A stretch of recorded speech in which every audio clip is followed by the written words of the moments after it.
एक पशुपति व्रत होता है।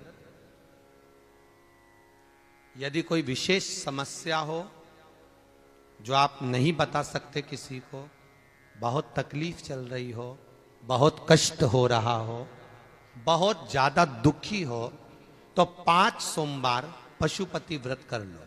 कितने सोमवार? 5। पशुपति व्रत करने का नियम अच्छे से समझिएगा। 5 सोमवार करना है। कोई से भी सोमवार से चालू कर सकते हो। कैसे करना है?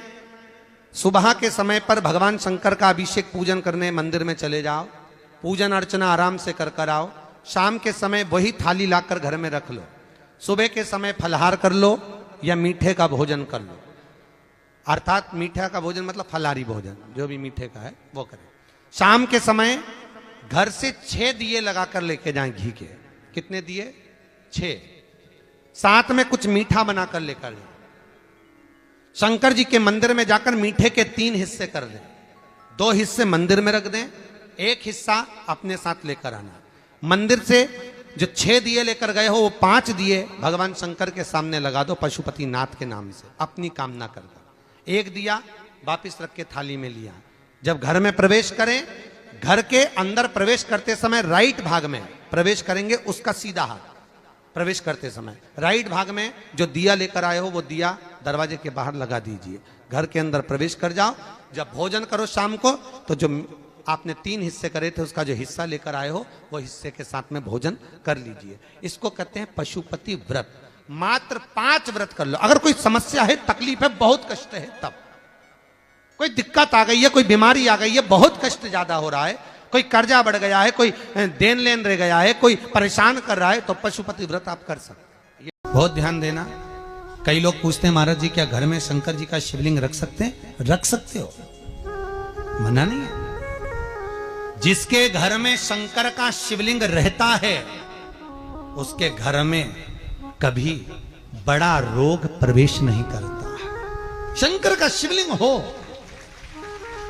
पर शिवलिंग का भी प्रमाण है साथ। घर में जो भी मूर्ति होती है, जमीन, ये जमीन है, इससे अंगूठे को उठाकर देख लो, हाथ को, बस इतनी बड़ी मूर्ति, प्रतिमा, स्वरूप घर के अंदर होना चाहिए। इससे बड़ी नहीं, क्योंकि बच्चा जितना छोटा होता है उसको उतनी व्यवस्था कम करना पड़ती है। बच्चा जब बड़ा हो जाता है व्यवस्थाएं बढ़ती चली जाती। और निवेदन है, आप अपने घर के कमरे में दूसरों को अलाउ नहीं करते। करते हो क्या? जेठानी का लड़का आया तुम्हारे कमरे में आकर बैठ गया, देवरानी का आया या ननंद के छोरा छोरी आए तुम्हारे कमरे में बैठ गया, तुम्हें अच्छा लगेगा? जल्दी कर बाहर निकल। अपने कमरे में तो बच्चे कहते हम कहां जाएं? दादी के कमरे में जा, क्योंकि बेचारी दादी का कमरा तो पंचायती। अपने कमरे में कोई नहीं होना। और ले देकर केवल एक भगवान का कमरा ही ऐसा होता है, भगवान का मंदिर एक ऐसा होता है जिसमें सब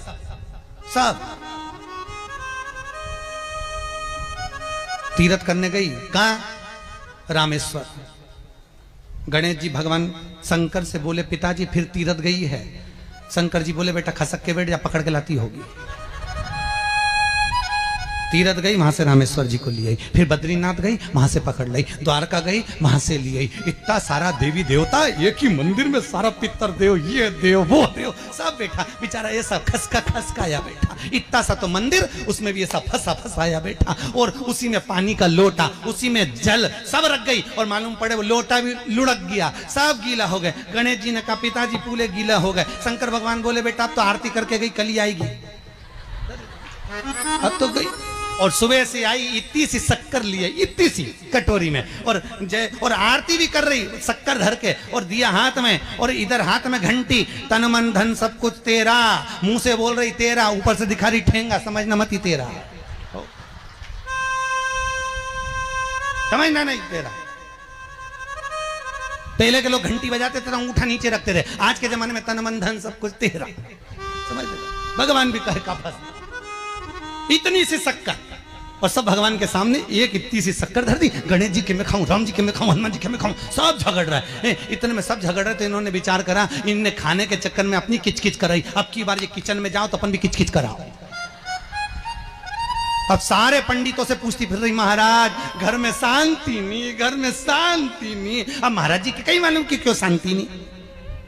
जब देवताओं का किचकिच कराएगी तो तुझे कौन छोड़ेगा, जकर किचकिच। भगवान और बचा कुचा था तो वो दिवाली दशहरा आया, जन्माष्टमी आई, इतना सारा भगवान के थाली में रख के अचार लेके रखंडे बैठ गई, आज तो जन्माष्टमी है। और बच्चा कुछ तो पाउडर लिया कौन सा पीताम्बरी, उससे झगड़, ऐसा रगड़ूंगी पूरा साफ हो जाएगा। और जन्माष्टमी के दिन ऐसा रगड़ा भगवान कह रहे राधा आज मेरा जन्मदिन और ये मुझे घस रही। भगवान बोले अब घस लेने दे। राधा जी बोली कोई बात नहीं, बाद में मैं उपटन लगा दूंगी प्रभु, अब इसका जन्मदिन आने दे, जैसी करनी वैसी भरनी। अब खुद का जन्मदिन आया, शादी की सालगिरह आई, पति के साथ। गुरुजी मैं पानी का लोटा चढ़ाते चढ़ाते मेरा पूरा कम से कम मेरे को 8 साल हो गया, पर मेरी जिंदगी में सुख बिल्कुल नहीं आया।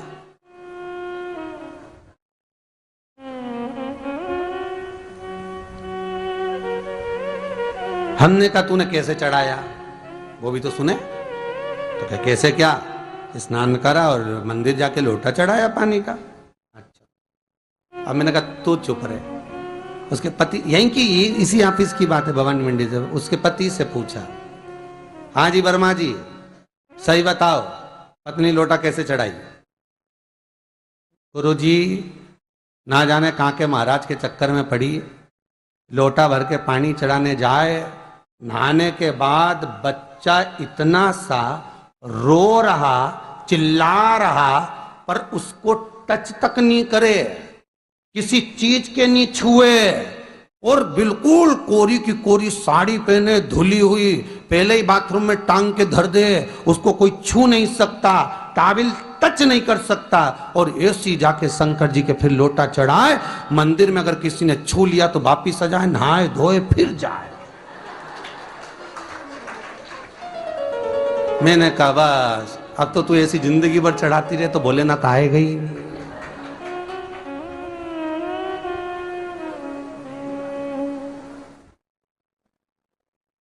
सत्य बोलो रे मिलेगा।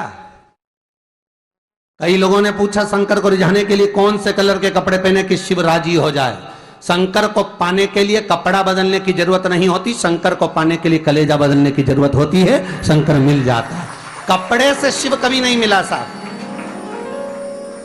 आप कौन से कलर के कपड़े पहन रहे हो ये शिव प्राप्त नहीं करोगे हो। सफेद पहन लिए, लाल पहन लिए, केसर के पहन लिया, उससे शंकर नहीं मिल रहा हो। बहुत सारी रुद्राक्ष की माला धारण कर ली, हाथ में भी खूब सारा रुद्राक्ष पहन लिया, यहाँ पर भी पहन लिया, कान में भी रुद्राक्ष धारण कर लिया, जटा पे भी रुद्राक्ष लगा लिया, उससे शिव नहीं मिलने वाला हो।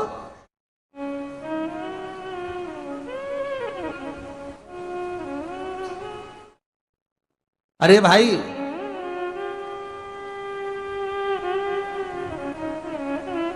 किसके पास में जा रहे हो आप जल चढ़ाने के लिए? जम के बोलिए जरा। शंकर जी के पास। शंकर जी कौन है?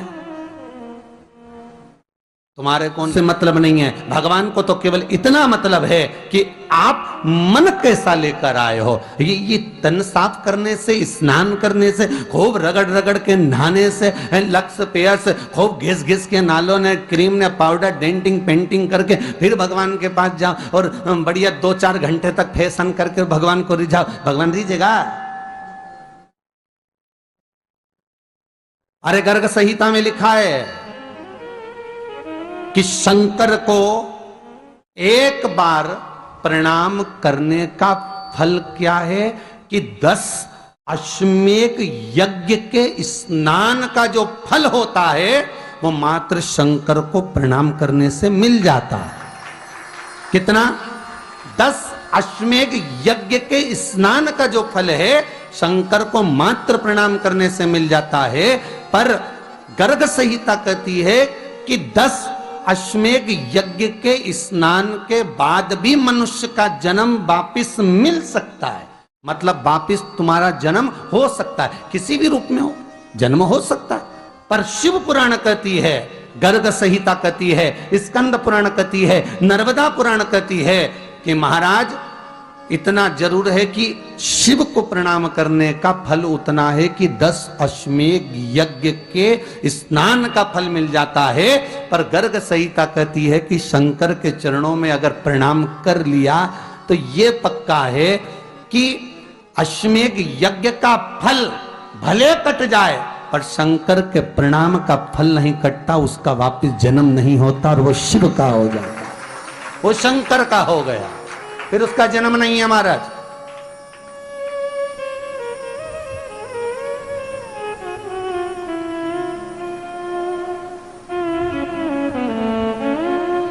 पति से कहा हाथ धो, स्नान कर लो जल्दी से, फिर अपन को चलना है मंदिर। पति बोला नहा लिया एक बार तो दूसरी बार फिर से नहा लो।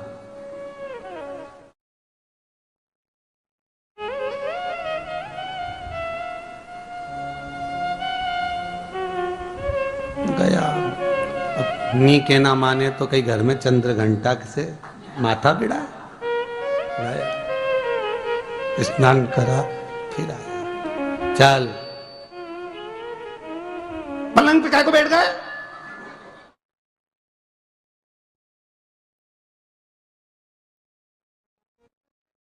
पलंगी तो है।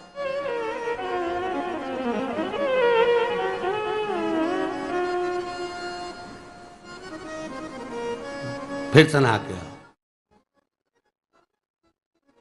अब ये फिर नहाने भेज दिया। होता एक सास बेचारी मायके जाना था, मौसी की यहाँ शादी थी, अब उसने बहू से कहा बेटा मेरे को जाना है, अपने घर में छोटे से लड्डू गोपाल उनकी सेवा है, तू एक काम कर कि तू सेवा कर लेगी क्या? हाँ मम्मी, उसमें क्या है, करना क्या है तुम बताओ, बस सुबह से 3 बार ताली बजाना, भगवान को उठाना, पात्र में रख के नहलाना, उनको पोंछना, कपड़े पहना देना, इत्र लगा देना, चंदन लगा देना, मुकुट लगा देना, सुंदर अलकावली सब पहनाने के बाद में भगवान को दर्पण दिखाना, जब भगवान को कांच दिखाए, दर्पण दिखाए, भगवान मुस्कुरा दे तब भगवान को भोग लगा देना। हाँ मम्मी इतना तो मैं करूंगी, और बाद में भगवान को वापिस सुला देना। हाँ इतना सा कर लूंगी। सास बिचारी कह के चली गई। अब बहू सुबह से उठ के 3 बार ताली बजाई, भगवान को उठाया, बिठाया, नहवाया, तैयार कर दिया, तैयार करके जो दर्पण दिखाया तो भगवान तो मुस्कुराया ही नहीं। अब इसको कौन समझाए कि पीतल की मूर्ति कोई हंसे है? पर उसने तो विचार करा कि सास कह के गई भगवान जब मुस्कुरा दे तो उनको भोग लगा देना। अब भगवान तो कोई मुस्कुराए नहीं, ये दर्पण दिखाया, इसको लगा कि मेरी सेवा में कोई कमी रह गई। इसने भगवान का कपड़ा वपड़ा वापिस उतारा, इनको वापिस रजाई में सुला दिया। अब भगवान को वापिस रजाई में सुलाया, फिर आ गई, 3 बार फिर ताली बजाई, भगवान को फिर उठाया, फिर बिठाया, बिठाने के बाद में फिर उनको कपड़े वपड़े पहनाकर फिर दर्पण दिखाया, पर भगवान तो मुस्कुराया ही नहीं। ये वापिस इस सेवा में गलती रह गई। वापिस इसने सब कपड़ा उतारा, भगवान को फिर सुला दिया। सुबह 8 बजे से नहवा रही, कपड़े पहना रही और सुला रही। 1 बज गई।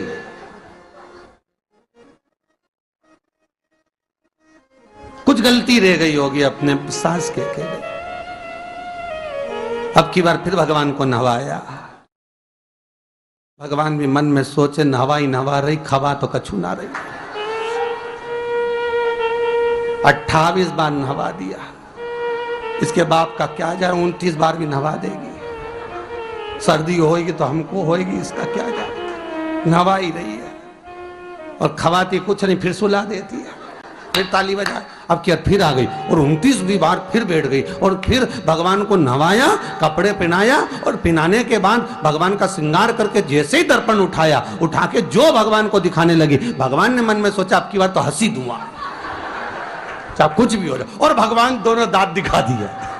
जैसे ही भगवान ने दांत दिखाया, इसने दर्पण रखा और जल्दी से भोग लाई, भगवान के जिमाया। भगवान के जिमाया, जिमने के बाद भगवान को फिर वापस सुला दिया। अब ये सुबह से जैसे ही आए तो भगवान पहले ही मुस्कुरा के, क्योंकि भगवान को मालूम है नवाएगी 25 बार का मतलब उससे चंद हंसी दो,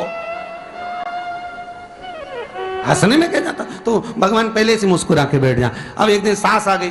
सास ने कहा बहू अब सेवा मैं कर लूंगी। हाँ मम्मी कर लो। मम्मी सेवा करने बैठी, मम्मी ने भी स्नान कराया, श्रृंगार करा, कपड़े पहनाए, मुकुट लगाया। सब लगाने के बाद जैसे ही सास कांच दिखाने के लिए दर्पण को उठाई, इतने में से मूर्ति में से आवाज आई, दर्पण तो तेरी बहू दिखाएगी, उसको बुला दे, बहुत जोरदार दिखाती, वो दिखा सकती, तू वापिस धर दे दर्पण, तेरे बस का नहीं। भगवान को भी लगा कि भैया सामने अब इसमें कोई दिखावा था क्या? प्रेम, वात्सल्य था। भगवान भक्ति के बल पर रिश्ता है। फिर बैठ गए पलंग पे, नाव वापिस, नहाते नहाते चले, मंदिर पहुंच गए और राम बेलपत्तर तो घर धरी आई। जैसे ही बोली बेलपत्तर घर धरी आई, पति इसको घूर के देखा, 2 बार नवाया है और बेलपत्तर रखी आई घर। ये पति से कहती कि तुम लेने जाओ, उससे पति पहले ही बोल दिया था कि मेरा तो आज घुटना बहुत दुख रहा, बहुत घुटना दुख रहा।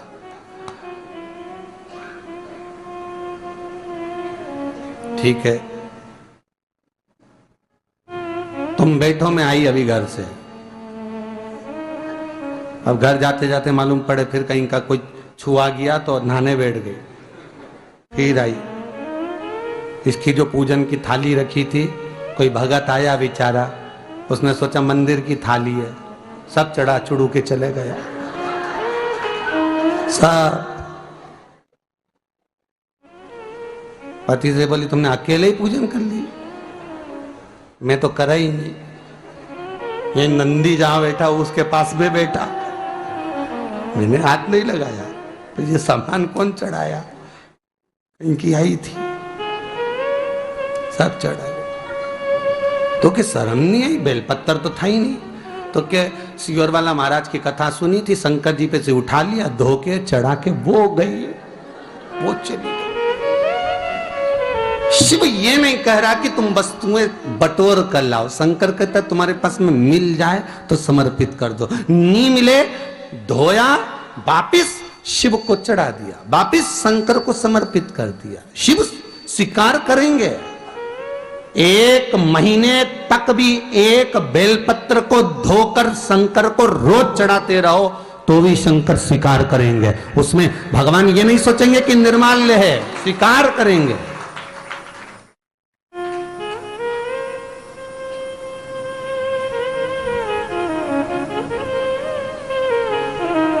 इसका मतलब ये नहीं है कि तुम मंदिर की घर से अगर पास में लगी हो, नजदीक में लगी हो, 8, 10, 15 घर छोड़कर कुछ थोड़ी दूरी पर भी बेलपत्र लगी हो तो लेकर जरूर जाना, नहीं तो कहीं कहीं की इतनी आलसन।